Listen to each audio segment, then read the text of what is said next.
Did you know that you can feel very lonely when you're around people? This is actually pretty common, but no one teaches you about it because all you hear is that loneliness is the absence of people when really it is the absence of understanding.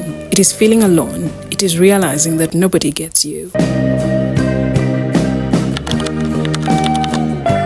Loneliness has always been painted as a bad thing, and it is actually, because studies show that loneliness increases your chances of getting many lifestyle diseases. But what I find funny is that our society says that loneliness is bad, and yet the systems that run this same society, such as the patriarchy, capitalism, all forms of discrimination, they only thrive because of the loneliness of the majority. So it's really a big paradox that the same society that wants you to be lonely for it to exist also shames you for your feelings of loneliness. The meaning of loneliness has always been about the absence of people around you. This is why many young people are pushed to be in relationships so that they aren't lonely. This is why people stay in friendships that are bad for them, just so that they are not lonely. Being alone has always been used as a substitute for loneliness. And this isn't actually true because there are many people who are alone but not lonely, and then there are those who are actually alone and also lonely. The invisible part of this equation is whether or not the individual has chosen to be alone. Actually, this touches on just one type of loneliness, social loneliness. And I would say extroverts would suffer from this a lot because they need to be around people to recharge their batteries. However, there are more types that are rarely spoken about, such as emotional loneliness. I'd say majority of people in the world of today suffer from this. It is to be expected in a society that demonizes emotions. You can be around people you love and still feel like you don't belong, like you are an imposter. How many African families create space for their children to just be? And actually, many children face loneliness right from their own home. And you know what? You don't even need to be told anything directly to know that those around you don't want someone like you. You just have to listen to how they talk about other people. I always find it so interesting when something happens to someone and their family members say, but why didn't they just come to us for help? Why didn't they just speak to us? Why would anyone come to you for help when they have heard you a million times saying negative things about those who are in the same situation you find yourself in? In a society that is always blaming victims, why is it hard to believe that people would rather give up on living rather than speak about the atrocities they've gone through? Why would they speak when they see how you treat those who have spoken? Why would they trust you when they have seen how you've treated those who trusted you? The things you said behind their backs, the rumors you created about how they must have done things to deserve whatever came their way.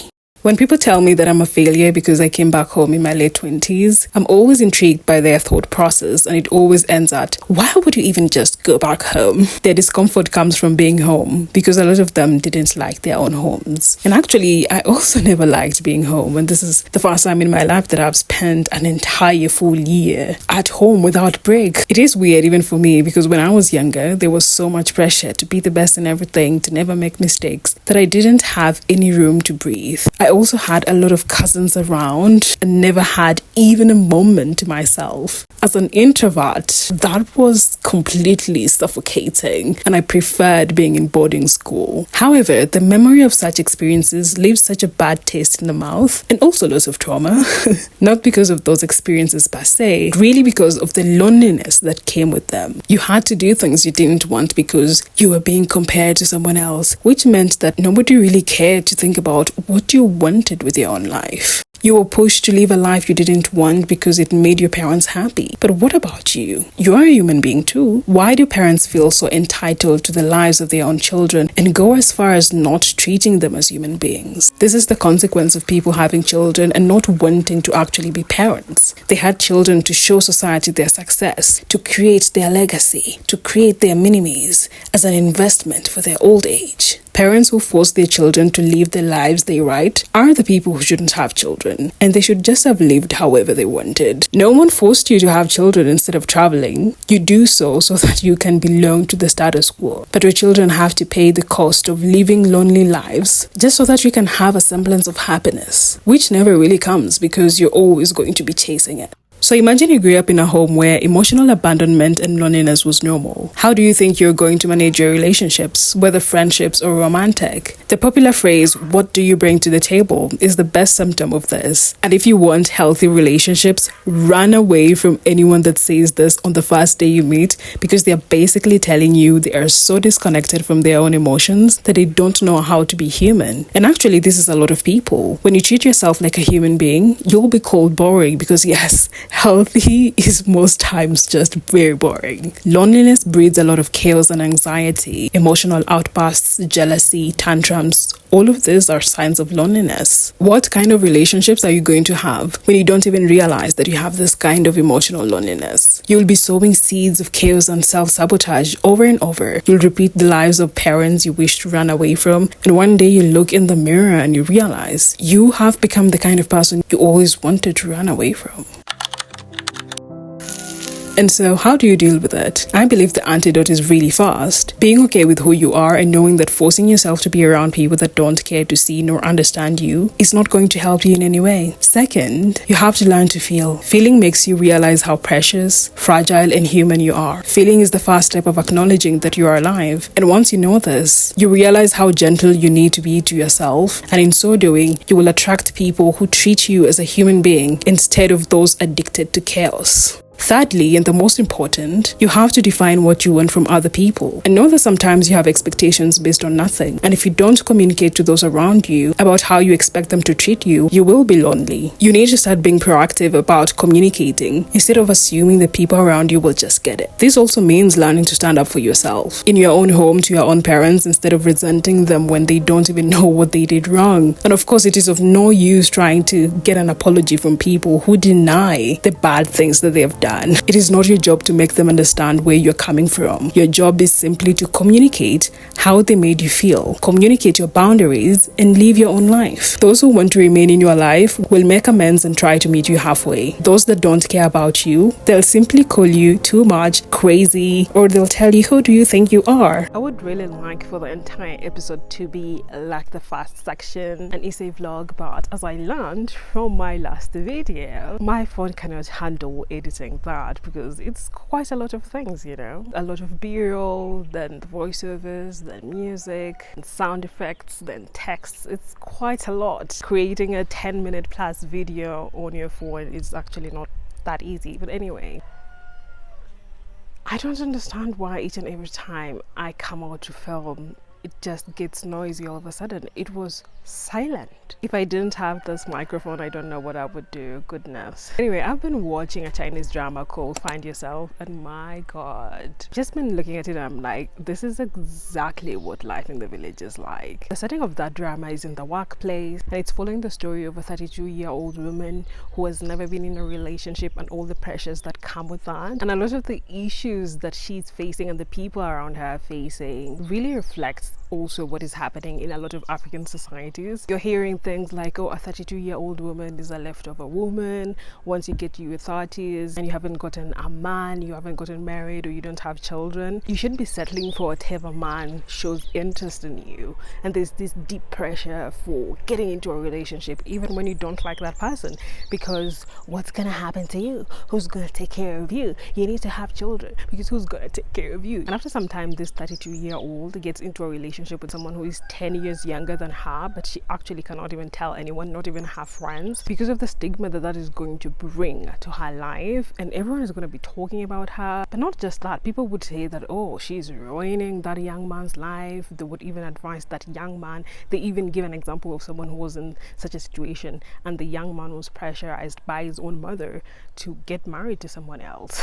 When it comes to age gap relationships, I always find it so interesting that when it's a man dating younger, it's not seen as a problem, but when it's the vice versa, all of a sudden, does it not be happening?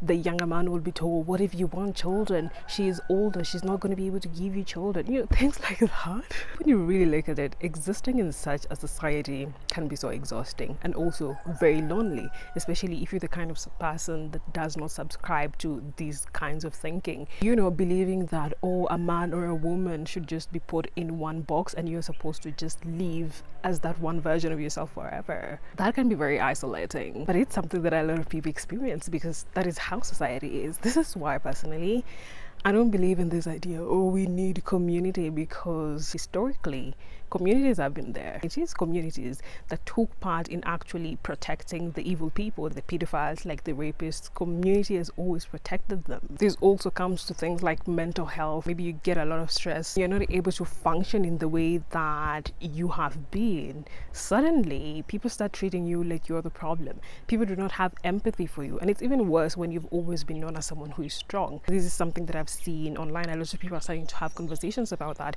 When people have always seen you to be strong, they do not have empathy for you when things are not going right for you, because in their head they've created this image that nothing wrong can happen to you, and if you're having a hard time, they think that, oh, you're just going to get over it. And some people will actually think that you're pretending so that you don't show up for them as you always do, because they're always depending on you to solve their problems, dump on you all the problems that they have. You're basically their therapist, their unpaid therapist. And that is also a very isolating experience. It's something that I have personal experience with. This is one of the reasons why I decided, you know what, I'm not going to show myself as this strong woman anymore, because I'm not. I'm a human being. And sometimes, you know, I need help, but I do not want the kind of help that comes with strings attached, where someone is going to help you and then they're going to use that as a reminder every single time. Like, oh, if not for me, you know, you wouldn't have done this and this and this. If I were not the one who did this for you. This is why I really do not care about asking for help anymore, because a lot of times, unfortunately,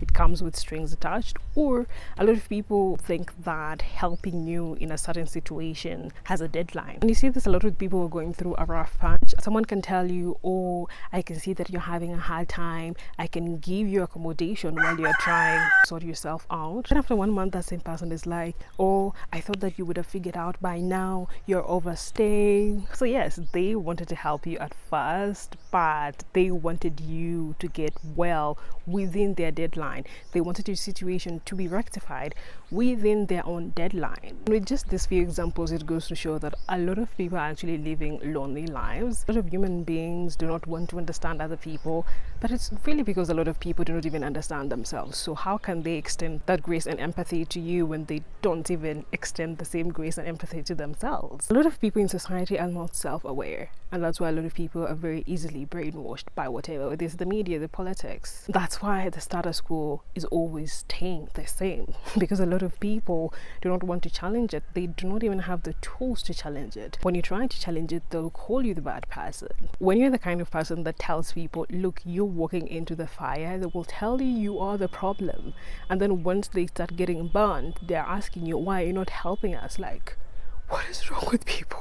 Existing with these kinds of people is really isolating and lonely, because you're constantly going to be gaslighted as if you're the bigger problem. Actually, in this Chinese drama, one of the stories they actually show is of a woman who got married and she has one child and she's pregnant. She wants to be a stay-at-home mother, but her husband cannot afford it. But she's like, I am tired, I cannot do this anymore. That is also a very lonely experience, and it's something that society doesn't really want a lot of women to speak about. The fact that a lot of mothers are actually very lonely, and anytime they try to bring out the challenges, they're told, oh, but you should be grateful you have children. Children are blessings. It is also community that has created these kinds of men that think that it is not their responsibility to do the housework, to take care of children. They think that, oh, I'm just going to have children with a woman and then she's gonna take care of them, but they're also expecting her to go to work and also contribute to the financial health of the household. That is absolutely preposterous when you even think about it, but unfortunately this is something that a lot of women are being pushed towards.